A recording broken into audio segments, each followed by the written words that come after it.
അനയുടെയും ആദർശിൻ്റെയും promo റിവ്യൂയിലേക്ക് എല്ലാവർക്കും സ്വാഗതം. അങ്ങനെ നമ്മൾ നന്ദു ആണെങ്കിൽ അനിയടുത്ത് ദേഷ്യത്തിലൊക്കെ ഇരിക്കുക കേട്ടോ. അപ്പോഴത്തേക്കാണ് നന്ദു ആണെങ്കിൽ അവിടെ പോലീസുകാരത്ത് പറയുന്നുണ്ട് അനി ഇങ്ങോട്ട് വന്നു കഴിഞ്ഞാൽ അകത്തോട്ട് കയറ്റി വിടണ്ടെന്ന് പറയുന്നുണ്ട് കേട്ടോ. ആ സമയത്ത് നമ്മൾ അനി അങ്ങോട്ട് വരുന്ന സമയത്താണെങ്കിൽ അവിടെ പോലീസ് ആണെങ്കിൽ നമ്മൾ അനിയടുത്ത് പറയുന്നുണ്ട് മാഡം ഭയങ്കര തിരക്കില്ല, ഇപ്പോൾ കാണാൻ പറ്റത്തില്ല എന്നൊക്കെ പറയുന്നുണ്ട്. അപ്പം നമ്മൾ അനി ചോദിക്കുന്നുണ്ട് നിങ്ങൾക്ക് അങ്ങനെ മാഡം പറഞ്ഞതാണോ എന്നൊക്കെ ചോദിക്കുന്ന സമയത്ത് പറയുന്നുണ്ട് അതല്ല മാഡം ഇത് ഭയങ്കര തിരക്കാന്നൊക്കെ പറയും കേട്ടോ. അപ്പോഴത്തേക്കും നമ്മൾ അനി പറയുന്നുണ്ട് ശരി എന്നാൽ കുഴപ്പമില്ല മാഡം വരട്ടെ, വരുന്നവരെ ഞാനിവിടെ വെയിറ്റ് ചെയ്തോളാം, എന്തായാലും നിന്ന് നിങ്ങളെ മേഡത്തിനെ കണ്ടിട്ടേ ഞാൻ പോകത്തുള്ളൂ എന്നൊക്കെ പറഞ്ഞിട്ട് നമ്മൾ അനിയാണെങ്കിൽ അവിടെ വെയിറ്റ് ചെയ്യുകയൊക്കെ ചെയ്യുന്നുണ്ട് കേട്ടോ. പിന്നെ കാണിക്കുന്നത് നമ്മളെ മാളവികയാണെങ്കിൽ ഡേവിൻ്റെ അടുത്ത് ചോദിക്കുന്നുണ്ട് അന്ന് ഞാൻ വരച്ച ഡിസൈൻ ആണെങ്കിൽ ആദ്യം സാറിന് ഒട്ടും ഇഷ്ടപ്പെട്ടില്ലായിരുന്നു, സാറ് വേറെ ആർക്കും അയച്ചു കൊടുത്തിട്ട് അവർക്ക് ഇഷ്ടപ്പെട്ടതിന് ശേഷമാണല്ലോ സാറ് ആ ഡിസൈൻ സെലക്ട് ചെയ്തതെന്നൊക്കെ പറയുന്നുണ്ട്. അപ്പോൾ അത് ആരാ സാറേ എന്നൊക്കെ ചോദിക്കുമ്പോഴത്തേക്കാണെങ്കിൽ നമ്മുടെ ഡേവിഡ് ആണെങ്കിൽ ഒന്നും പറയുന്നൊന്നുമില്ല കേട്ടോ.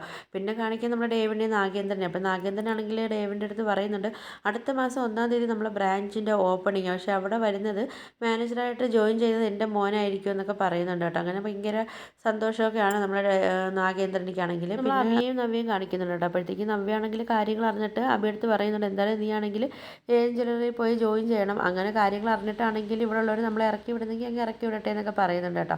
അപ്പോൾ ഇത് കേൾക്കുന്ന അഭിയാണെങ്കിൽ ആ ഒരു ഷോക്കൊക്കെ ആവുന്നുണ്ട്. പക്ഷേ നമ്മൾ അഭിക്ക് അറിയത്തില്ലല്ലോ സ്വന്തം അച്ഛൻ്റെ പിന്നെ കമ്പനിയിലാണ് അഭി ജോയിൻ ചെയ്യാൻ പോകുന്നതെന്നും അഭിക്ക് അറിയത്തില്ല. പിന്നെ അഭി അവിടെ മാനേജറായിട്ട് ക്ഷണിച്ചെന്നുള്ള കാര്യം മാത്രമേ നമ്മൾ അഭിക്കും അറിയത്തുള്ളൂ.